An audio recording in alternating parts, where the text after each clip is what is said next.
Shalom, senang bisa berjumpa lagi. Mari kita siapkan hati kita, kita berdoa sebelum membaca firman Tuhan. Tuhan, kami mau membaca dan merenungkan firman-Mu, pimpin dan terangilah hati kami, supaya kami dapat memahami dengan baik. Dalam nama Tuhan Yesus. Amin. Pembacaan firman Tuhan dari Ibrani pasal 11 ayat 1 dan 2. Iman adalah dasar dari segala sesuatu yang kita harapkan dan bukti dari segala sesuatu yang tidak kita lihat. Sebab oleh imanlah telah diberikan kesaksian kepada nenek moyang kita. Demikianlah pembacaan firman Tuhan, dan saya beri judul renungan kita, kekuatan iman. Saudara, apa yang menggerakkan kehidupan saudara? Apakah pikiran, perasaan, pengalaman, uang, atau kekuasaan? Ada seorang teolog yang bernama Louis Berkhof yang menuliskan dalam bukunya ada 4 jenis iman. Ada iman historis, iman sementara, iman mujizat, dan iman yang sejati atau iman yang menyelamatkan. Iman yang sejati adalah iman yang sungguh-sungguh meyakini adanya kepastian keselamatan atau hidup kekal di dalam Tuhan Yesus Kristus. Ibrani 11 ayat 1 menyatakan bahwa iman adalah dasar, iman adalah fondasi dari segala sesuatu yang kita harapkan dan bukti dari segala sesuatu yang tidak kita lihat. Jadi, sekalipun kita tidak melihat, kita percaya. Ini berarti bahwa iman melampaui penglihatan kita. Iman melampaui dari pengalaman kita. Iman melampaui dari segala sesuatu yang bersifat sementara di dalam dunia ini. Jadi ayat 3 menyatakan karena iman kita mengerti. Berarti juga iman melampaui pengertian kita. Iman itu bersifat supra-rasional atau melampaui rasio kita. Itu sebabnya tidak ada yang boleh menyombongkan diri sekalipun dia seorang yang pintar, seorang profesor, seorang yang memiliki gelar yang tinggi-tinggi, tidak bisa atau tidak sebenarnya memiliki kesempatan untuk menyombongkan diri kalau mengerti tentang konsep anugerah, bahwa hidup ini adalah anugerah, keselamatan kita adalah anugerah dari Tuhan, tidak bisa dibeli, tidak bisa ditukar dengan segala pengetahuan ataupun kekuatan secara fisik.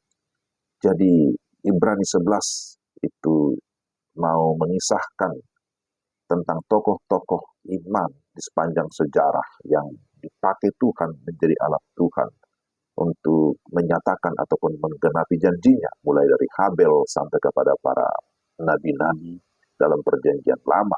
Iman yang sejati kepada Tuhan itulah yang menggerakkan mereka, bahwa mereka berjalan di dalam kekuatan iman. Karena iman, maka yang pertama mereka berani melangkah, sekalipun apa?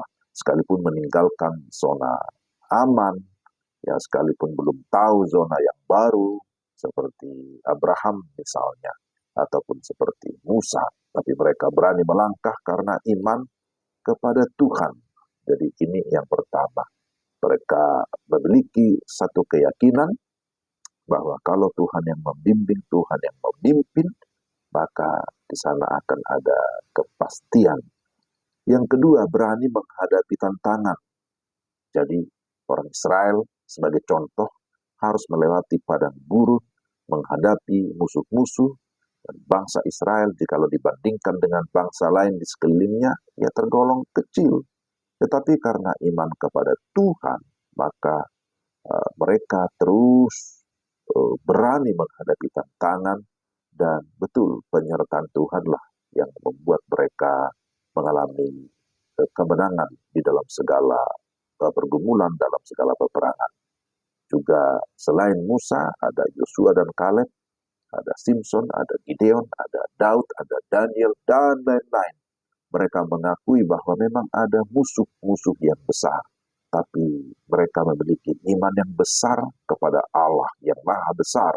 Mereka tidak fokus kepada masalah-masalah yang mereka hadapi, tapi mereka fokus kepada Allah. Mereka tetap maju dan mereka tidak menyerah. Ini hal yang sangat penting. Jadi orang beriman terus akan memikirkan kemajuan dan tidak menyerah. Yang ketiga, bertekun sampai akhir dan akhirnya mengalami kemenangan. Bahwa ada yang mengalami kemenangan dengan kisah yang happy, ya happy ending seperti Daud, Daniel, Elia, Elisa, tapi juga ada yang mengalami kemenangan sekalipun akhirnya sedih, tapi tetap ada dalam kemenangan iman. Ada yang menderita bahkan mati dengan tragis, menjadi martir, ya ada Yeremia, Zakaria, Yesaya, ya mereka mati dengan mengenaskan, ya tragis, tetapi tetap mereka di dalam iman kepada Tuhan. Demikian juga para rasul di dalam perjanjian baru, banyak yang menjadi martir, tetapi mereka tetap di dalam kemenangan iman. Mereka bertekun sekalipun menghadapi berbagai penderitaan. Mereka yakin bahwa di balik penderitaan oleh karena iman kepada Tuhan, tersedia mahkota kemuliaan.